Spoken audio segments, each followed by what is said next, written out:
Hello and welcome. Today I want to explore with you something a little bit different. Something that is universal yet wonderfully unique. Storytelling across cultures and languages. Across the globe, stories have been our way to connect, to teach, and to inspire. But did you know the how of storytelling, its style, the structure, and purpose varies from culture to culture? Now, in many European traditions, stories often follow a structured path, a clear beginning, middle, and end.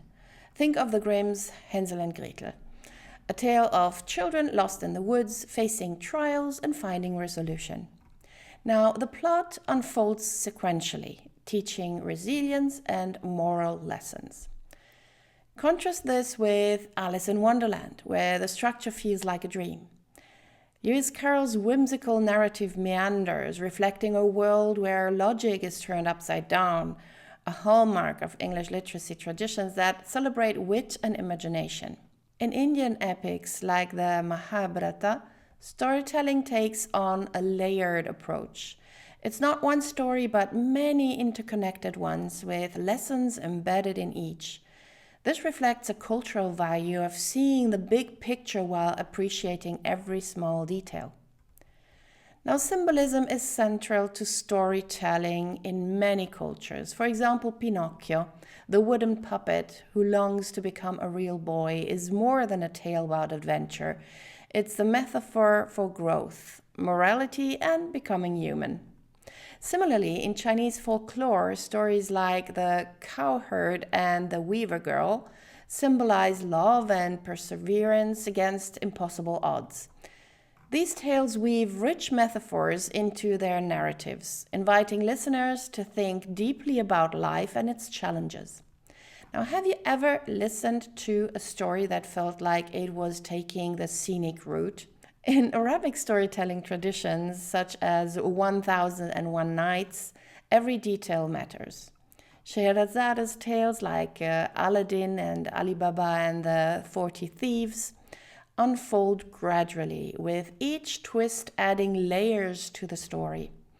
Similarly, in African oral traditions, storytellers often use this approach to include historical, cultural, or moral lessons, ensuring that every detail carries meaning.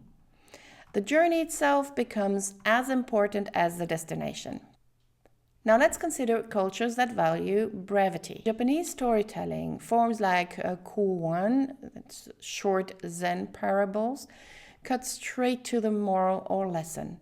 For instance, the story of the empty cup conveys profound wisdom about humility and learning in just a few lines. This directness mirrors a cultural appreciation for clarity and simplicity, allowing the audience to focus on the essence of the message.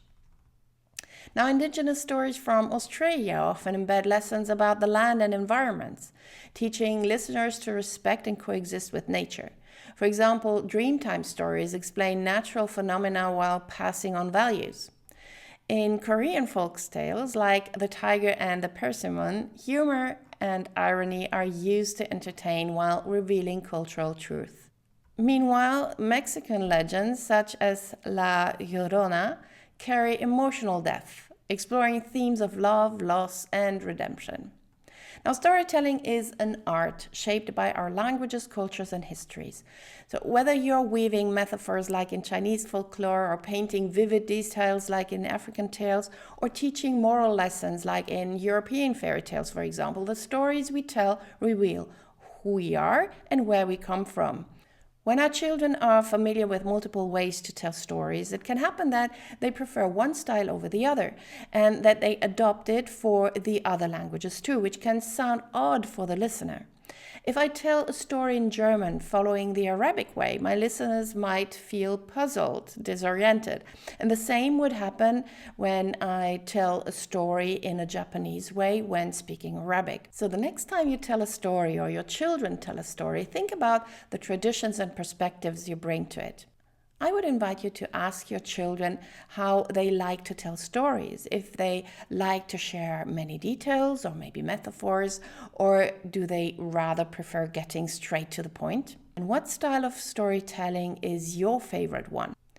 I'd really like to know what your experience is and what your expectation is from your children. What kind of storytelling should they learn and why? If this inspired you, like, share, and please comment with your favorite storytelling traditions or tales. And let's celebrate the richness of ways to tell stories together in multiple languages and portraying multiple cultures.